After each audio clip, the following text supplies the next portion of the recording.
Trump की हमायत में अच्छी खबरें नहीं आ रही, मुश्किलात उसके लिए भी बढ़ रही हैं। और ट्रंप उछल रहा है, लेकिन मुझे लगता है कि ट्रंप को बहुत जल्द लेटना पड़ जाएगा। भारत में नवनियुक्त अमेरिकी राजदूत सर्जियो गौर दिल्ली पहुंच गए और उन्होंने अपना पदभार ग्रहण कर लिया। Today, I am pleased to announce that India will be invited to join this group of nations as a full member next month. लेकिन जिस तरह से भारत आए राजदूत सर्जियो गौर ने भारत अमेरिका की दोस्ती पर अपना कमिटमेंट दिखाया है और पक्सिल्का में भारत को जोड़ने की बात कही है, यह हो सकता है कि दोनों देशों के बीच एक नए सिरे से दोस्ती की शुरुआत हो सके। भारत ने कुछ भी नहीं किया, साइलेंटली एक तरह से अपना काम कर रहा है। भारत को समझ में आ गया कि ऑलरेडी हम इनसे बातचीत करेंगे, टाइम वेस्ट होगा, और इसके लिए भारत ने रॉयली इग्नोर किया है अमेरिका को। और अमेरिका को ये समझ में आ गया कि भारत तो डील पे डील करता जा रहा है और मैं थ्रेट पे थ्रेट इश्यू करता जा रहा हूँ। तो इस वक्त पायरेट ऑफ कैरिबियन बना हुआ है डोनाल्ड ट्रंप, बल्कि पायरेट ऑफ वर्ल्ड बन गया इस वक्त तो। और जिस हिसाब से इसने जो पॉलिसीज इख्तियार किए ना, इसने अमेरिका की ह्यूज पावर को नंगा करके रख दिया है। और ट्रंप तो देखिए इस वक्त बिल्कुल एक मस्खरीपन पर आ चुके हैं। वेनेजुएला का एक्टिंग सदर उसने खुद को बना लिया। उसके ट्रुथ सोशल पे जो दुनिया पूरी मजाक भी उड़ा रही है और गुस्सा भी कर रही है कि ये तारीख में अजीबोगरीब वारदात हो रही है। जिस तरह पाकिस्तान में आपको पता है अजीबोगरीब, ये बदकिस्मती से जब आपको पता है दुनिया को एक सर्कस बनाया जाए, मस्खरों को इक़्तिदार दिया जाए, तो फिर ऐसी चीजें बड़ी कॉमन है। नमस्कार दोस्तों, स्वागत है आपका भारत नाव में। दोस्तों, जिस तरह से भारत के ऊपर टैरिफ लगाए गए, जिस तरह से भारत को धमकियां दी गई, अब ट्रंप सरकार जो है वो वापस बैकफुट पर कहीं ना कहीं नजर आ रही है। क्योंकि जिस तरह से दोनों देशों के बीच जो ट्रेड डील रुकी हुई है, जिस तरह से पीएम नरेंद्र मोदी की तरफ से किसी भी तरह का कोई भी रिस्पांस नहीं मिल रहा है, ट्रंप सरकार को कहीं ना कहीं अब ये महसूस होने लगा है कि भारत को किसी भी तरह से उनकी शर्तों के ऊपर झुकाया नहीं जा सकता। जिस तरह से भारत नए मार्केट ढूंढ रहा है, जिस तरह से कई देशों के साथ ट्रेड डील साइन करी जा रही है और 2027 का पूरा प्लान जिस तरह से भारत ने प्रिपेयर किया है, ट्रंप सरकार को यह महसूस होने लगा है कि हमें कहीं ना कहीं भारत की जरूरत है।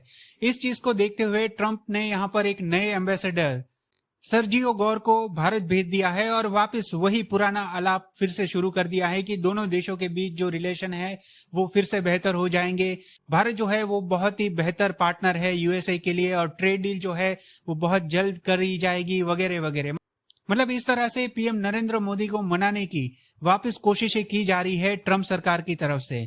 बट एक चीज यहाँ पर बहुत ही क्लियर है, जिस तरह से पूरी दुनिया के अंदर ट्रंप की इमेज बन चुकी है, बहुत ही ज्यादा लॉस जो है वो यूएसए के लिए हो चुका है, स्पेशली एलाइज को लेकर।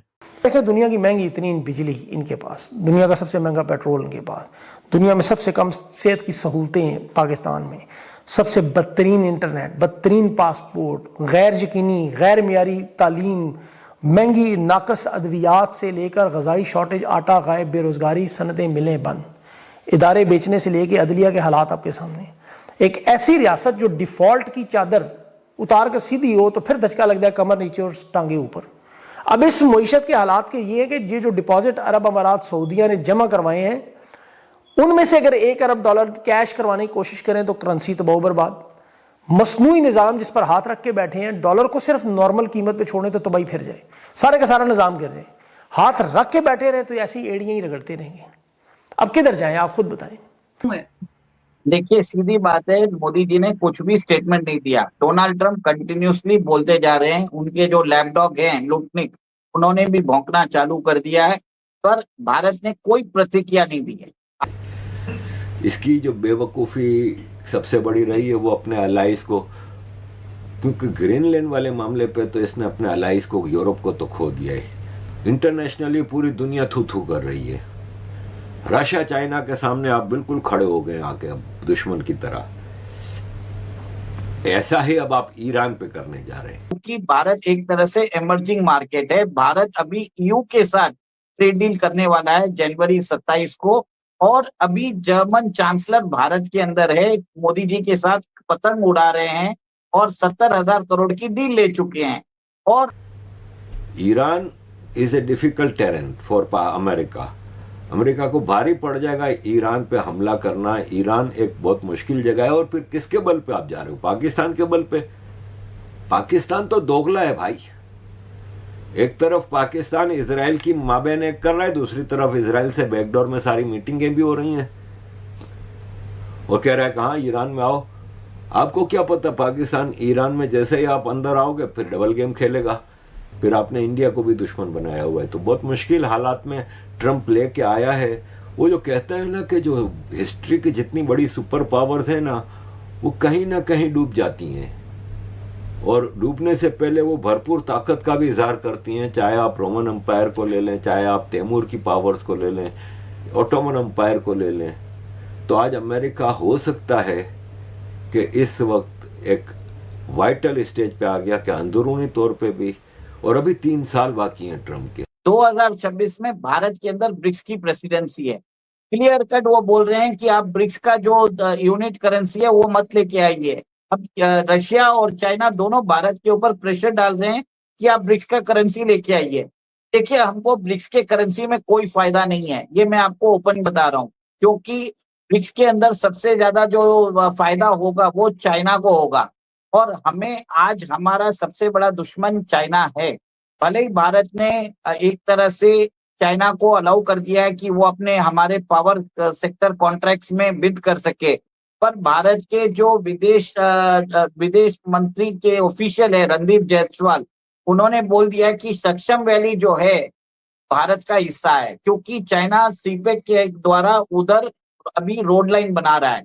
और इससे समझ में आता है कि भारत और चाइना के बीच में आज भी खटास है, और चाइना मिलिट्राइजेशन कर रहा है LAC का। तो कहीं ना कहीं आप ये देखिए, भारत को समझना पड़ेगा और टेक्टफुली खेलना पड़ेगा। हमें डॉलराइजेशन और युआनाइजेशन जो ब्रिक्स का जो करेंसी है उसके बीच में पड़ने की जरूरत नहीं है। हमें सीधा साधा काम करना है, करेंसी ट्रेड करना है लोकल करेंसी में, जो हम करते जा रहे हैं और हम उसको ही बढ़ा रहे हैं। तो कहीं ना कहीं डोनाल्ड ट्रंप को लग रहा है कि शायद भारत जो है अभी जो ट्रेड के लिए ब्रिक्स करेंसी लेके आ सकता है, पेमेंट सिस्टम को इंटरलिंक कर सकता है, क्योंकि रशिया और चाइना दोनों भारत के ऊपर दबाव डाल रहे हैं। भारत भी नहीं चाहता, पर एक तरह से कोई भी चीज मना करने के लिए एक फेस सेविंग रूट चाहिए, उसी के अंदर वो डिप्लोमेसी में खेल रहा है भारत। मैं आपको यही बता रहा हूँ।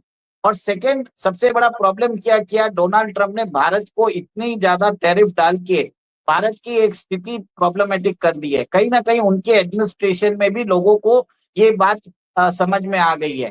देखिए, रिवर्स इंजीनियरिंग शुरू करें तो कहां से करें? इनके पास तो कोई ऑप्शन नहीं है। अभी इनकी ताजा तरीन वारदात जो जहाज बेचने की, जो पूरी दुनिया में जो अरबों खरबों डॉलर आ रहे हैं, वो भी देखें अब झूठ आज प्रूव हो गया। पाकिस्तान एरोनॉटिकल कॉम्प्लेक्स कामरा, जहां ये जहाज बनते हैं, उनकी पूरी की पूरी सलाहियत आप उठा के देखें, वो 20 से 25 जहाज बनाते हैं, क्योंकि इंजन एवियनिक्स और 60% जो पार्ट्स हैं वो आते हैं बाहर से। पाकिस्तान के पास अपनी दिफाई जरूरत के लिए 150 जहाज हैं। अभी मजीद एयरफोर्स को 50 जहाज़ों की जरूरत है, और ये कह रहे हैं सूडान को, लीबिया को, बांग्लादेश को, इराक को, अजरबैजान, पूरी दुनिया को जहाज बांटेंगे, सप्लाई करेंगे। उसके लिए कम से कम 50 साल चाहिए। जो ये मुआहदे दिखा रहे हैं, ये इंजन एवियनिक्स के पार्ट्स कहाँ से आएंगे?